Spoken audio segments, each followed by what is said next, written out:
I just wanted to be happy, and I finally realized you're the only one for me. My ex-fiancé Tyler pathetically begged to get back together. He was a 32-year-old loser. How did things end up like this? Well, it was entirely his own fault. My name is Hannah, and I am 30. I started working as an office clerk at a company right after college and had been steadily fulfilling my duties. My job was all about routine. Once you got the hang of it, your body would move on autopilot. It was all behind-the-scenes work, such as sorting invoices, organizing receipts, and managing office supplies. Even though every day was the same routine, I was not dissatisfied. In fact, I was filled with happiness every day. That was because I'm sorry to ask this, but could you handle this accounting task by tomorrow? Sure, Mr. Carter. I'll take care of it by then. Thanks. Oh, I heard you're getting married soon. Congratulations. Mr. Carter said casually as he handed me the paperwork.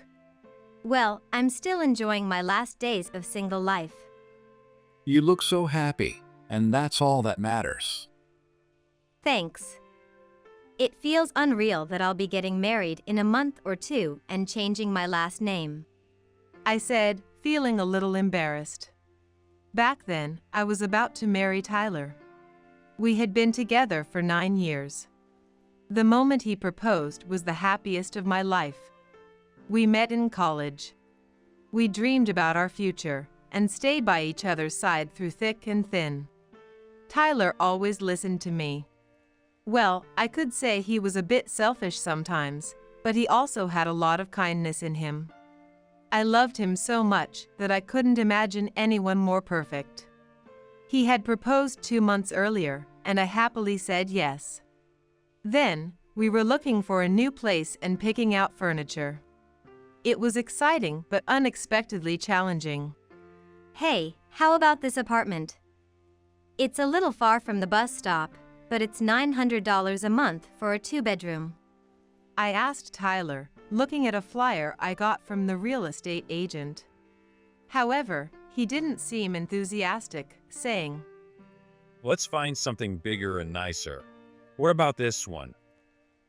He pointed to the one 5 minutes from the bus stop. It was a 2-bedroom apartment with a secure entrance, priced at $1,800 a month. $1,800? That's a bit steep. We could afford it, but Come on, we can save on living costs if we live together. Why not get a nice apartment? I guess so, but wouldn't it be better to save money for the future? My response made him frown. In the end, we settled on a $1,200 a month 2-bedroom apartment, 20 minutes from the bus stop, but I still thought it was a bit pricey. Until then, we had lived separately and split the cost on our dates, so I hadn't realized how different our financial perspectives were. One Saturday, I was packing for the move, and Tyler suddenly showed up. Look at that car, Hannah. I looked where he was pointing and found a shiny white sedan parked outside. It was a brand new BMW 3 Series. Well, I just remembered that he was eyeing a car from the same series enviously on a recent date. It looked sleek, but I was stunned when I saw the price tag. Seriously? Have you got it? How did you afford that expensive car? I know a dealer who needed to meet his sales quota, so I helped him out. Are you sure you bought it? Isn't it great? We'll get to go on drives in a car like this. There was no way I could feel happy about it. How could he buy such an expensive car without discussing it first, especially when we were about to get married? How can you afford the loan on a car like this? What about maintenance and parking fees? I fired off my questions one after the other. What are you so worried about? Living together will save us money, so it's no big deal. You're practical and good with money. You'll manage our household finances well.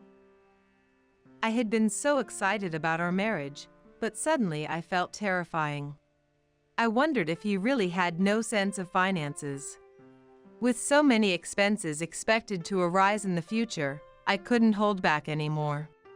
For big purchases like this, you should talk to me first, since we're about to get married. Once again, he looked annoyed. Since when did you get so naggy? Naggy? Yeah, you've never said anything about money before. Now that we're getting married, you're suddenly giving all these opinions. I'm just saying we should be a bit more careful with money and be thinking about the future. He let out a deep sigh and said something that felt like a slap in the face. I'm feeling good about the new car, and you're here spouting these housewife-like opinions. You sound just like my mom. It's annoying. Did he just say I'm annoying? No one had ever called me that before. From that moment, the rift between us started to grow. He rarely contacted me since then, and I stopped reaching out to him as well. We hadn't even set details of our wedding, and we still needed to finalize the lease for our new apartment. Still, I told myself it might be just pre-wedding jitters for both of us. I might have been a bit too harsh on him. Once we calmed down, we could talk it out. That's what I thought at least, but things took an unexpected turn. Let's break up. I woke up one morning to find that message from Tyler on my phone. Wait! What is this? It had been exactly 2 weeks since our fight about the car. The shock woke me up instantly, and cold sweat dropped down my back. I immediately called him, asking to meet and talk, but he refused. Look, I just can't deal with your critical and nitpicky attitude anymore. Are you sure? Yeah, because it's up to me how I spend my money right. But first you were nagging about the apartment and then the car. I can no longer bear it. How could he say that out of nowhere? When I sat there in silence to process what he had just said, he dropped another bombshell. Besides, I've already found someone else. What do you mean? We were supposed to be getting married next month. His words were so unexpected that I felt like my brain was short-circuiting. What are you talking about? We haven't even broken up yet. What do you mean you have someone else? Well, after I realized I couldn't marry you, I started dating again and met someone perfect. She's 5 years younger than you and lets me handle the finances. She's also sweet, cute, and not a nag. She's everything I've ever wanted. You've been dating in the past 2 weeks? Yeah, I joined a singles mixer the week after our fight, and we just clicked. It feels like fate, don't you think so? He didn't sound the least bit guilty. Furthermore, he kept going on about how wonderful she was and how much better she was than me. That's all I need to tell you, so goodbye. He said so and abruptly hung up on me. When I called back, his phone had already been set to voicemail. I sent him a text saying, We need to talk this out. I can't accept this. But there was no reply. Still, I was desperate to reach him and kept trying, until I got a call from another woman. The woman snapped. You're being so annoying. Tyler is my man now. He said he's sick of your stingy and nitpicky attitude. Give it up now. It's pathetic. On that day, I cried more than I ever had in my life. I had never imagined I would be dumped by my fiancé in such a cruel way. To make matters worse, his new girlfriend insulted me and called me pathetic. I cried all night long from the unbearable pain, sadness, and humiliation. It felt like all of the world's misfortunes had just fallen on my shoulders. 4 weeks after breaking up with Tyler, I felt like a shell of myself. I canceled everything, including our new apartment lease, our moving plans, and even our wedding venue reservation. When I called to cancel the venue, I felt so miserable that I wished I could just disappear. I told my parents, my boss, and my coworkers about the called-off wedding. Fortunately, no one pried too much into it. They probably could see the emptiness in my expression and didn't want to press me. I was just going through the motions every day, wondering why I was even alive. I had completely lost hope for the future or even any sense of joy. One day, when I was following my usual routine, I had an unexpected visitor. Hey, Hannah, weren't you supposed to marry Tyler? It was my college friend Tammy, who knew both Tyler and me. We hadn't seen each other in ages. Tammy, why are you here all of a sudden?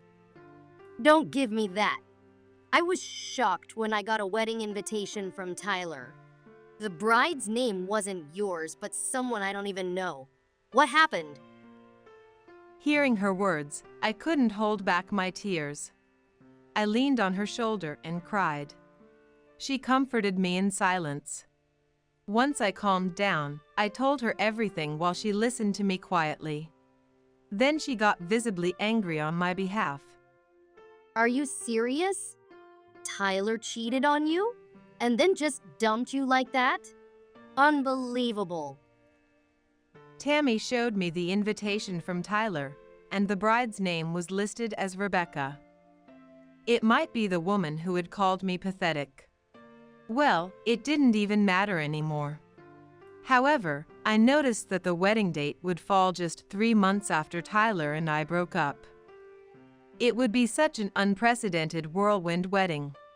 Tyler's sheer boldness made me laugh a little, though my chest still ached. I couldn't help but think that I wanted to wear a wedding dress too, and hear people congratulate me. I'm thinking of skipping his wedding. Why would I want to celebrate that jerk's marriage? Tammy said, flicking the invitation with her finger. I checked my mailbox as I felt a little curious. Sure enough, there was an envelope that looked just like the one she had. I couldn't believe my eyes. Tammy, could this be the invitation that you were talking about? I showed it to her, and her face twisted with disgust. You've got to be kidding me. Who sends an invitation to his ex-fiancée? Especially after dumping her so horribly? How insensitive can he be?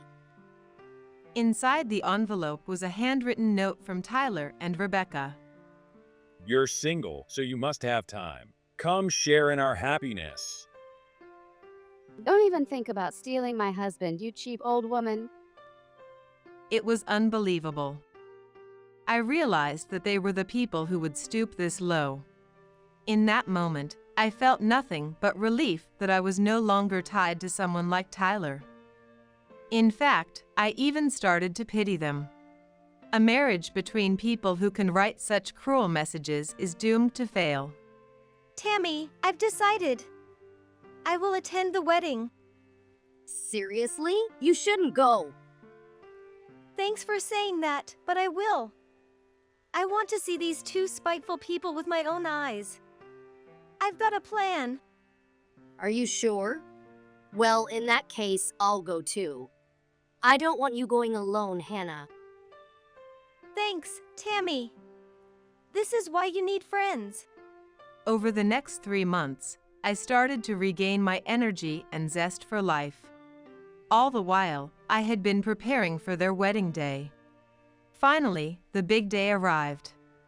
I dressed up for the first time in ages and left home. I met Tammy outside the venue and we caught up with our mutual friends attending the wedding.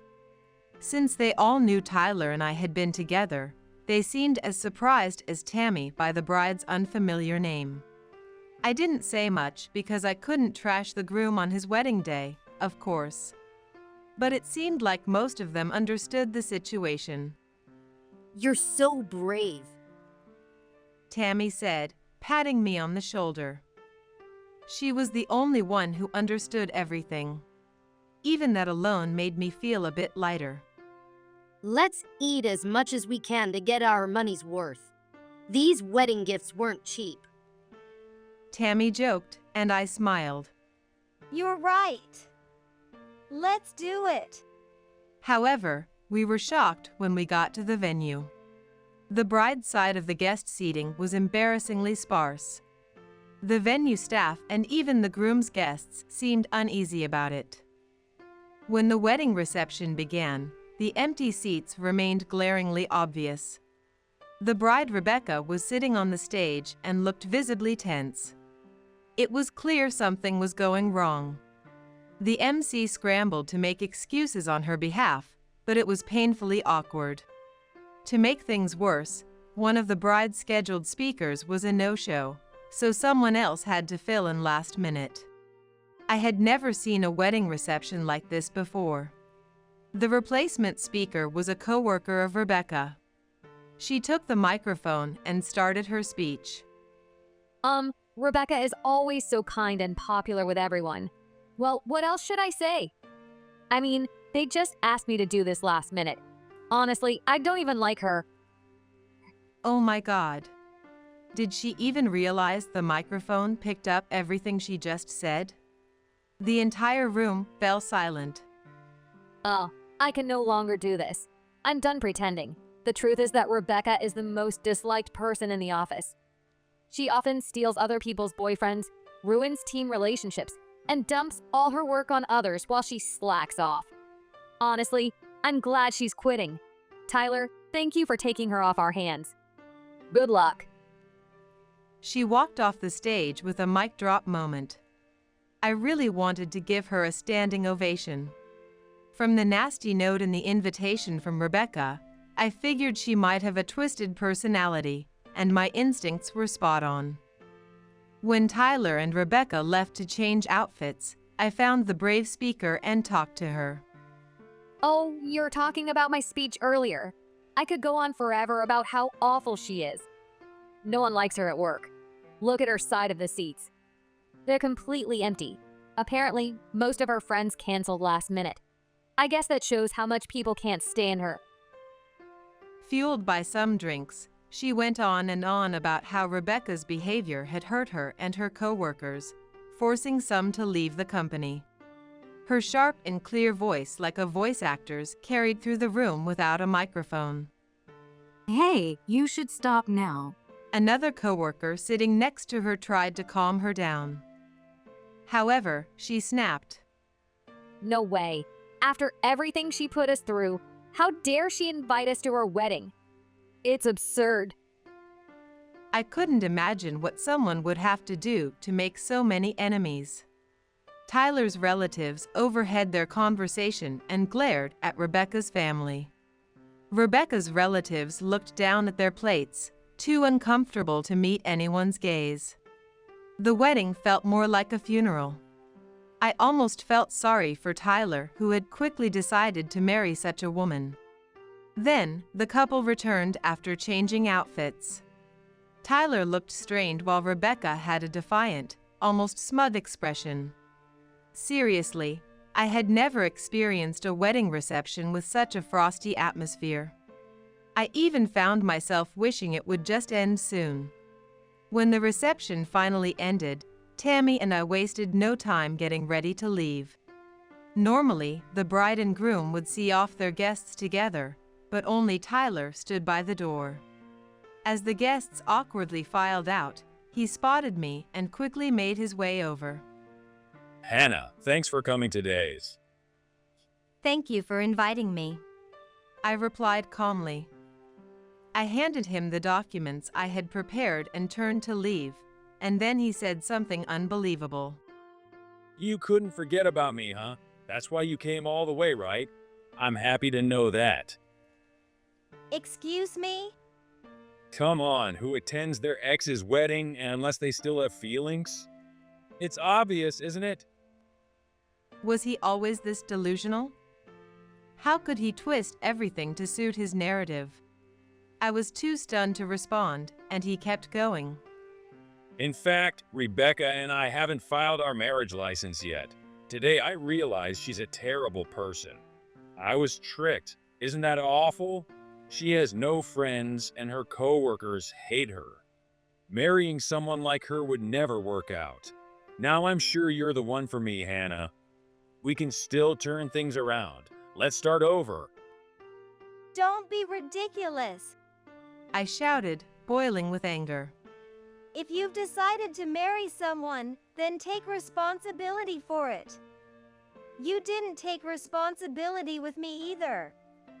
I said I was tricked. Don't you feel sorry for me? Well, I did feel sorry for him for a split second, but I took it back.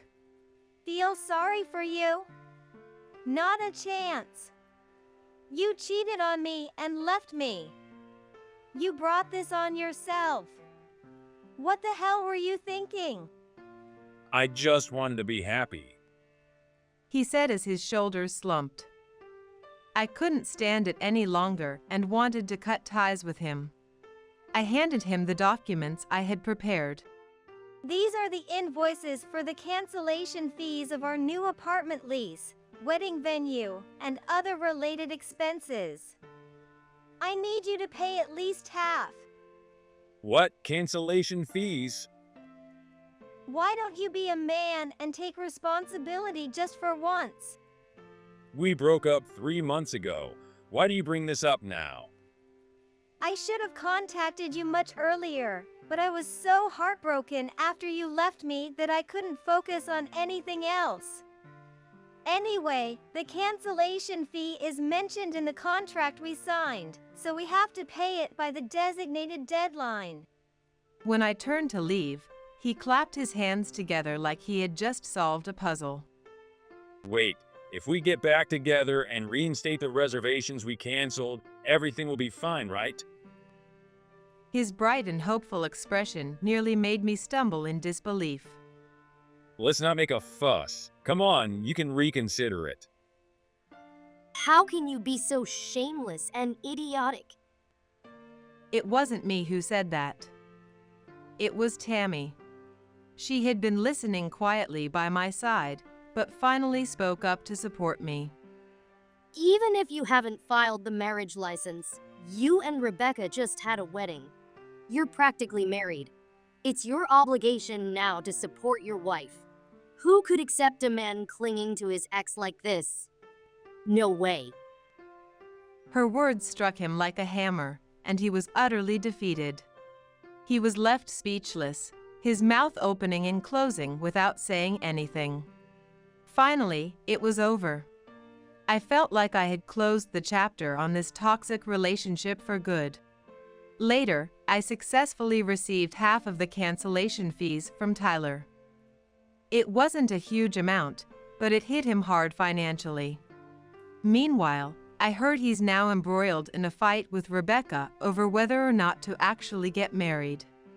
Apparently, they've been constantly fighting since their pitiful wedding. This is exactly what they mean by adding insult to injury.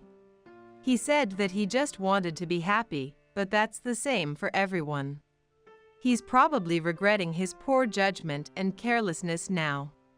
Well, I don't know if he would have been happy marrying me, but at least I know I'm better off not having married him. Wow, this feels amazing. A girl's trip to a spa isn't bad at all. Right now, I'm on a spa getaway with Tammy.